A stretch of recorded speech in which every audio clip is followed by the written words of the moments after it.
So ID கம்பெனியை பொறுத்த வரைக்கும் ஒர்க்கிங் டொமைன் பார்த்தீங்க அப்படின்னா இவ்வளோ இருக்கா?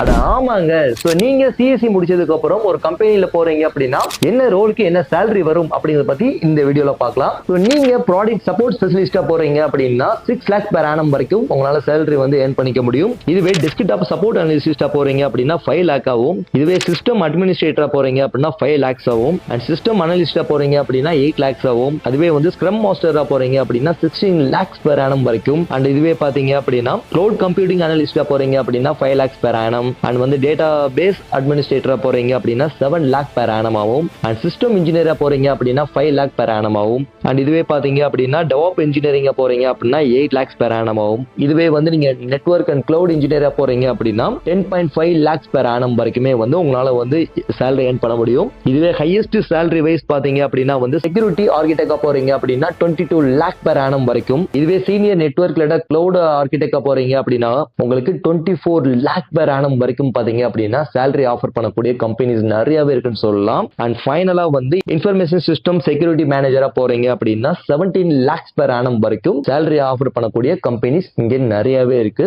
நீங்க கம்ப்யூட்டர் சயின்ஸ் இன்ஜினியரிங் தான் படிக்க போறீங்க அப்படின்னா கமெண்ட்ல சிஎஸ்சி அப்படின்னு கமெண்ட் பண்ணுங்க.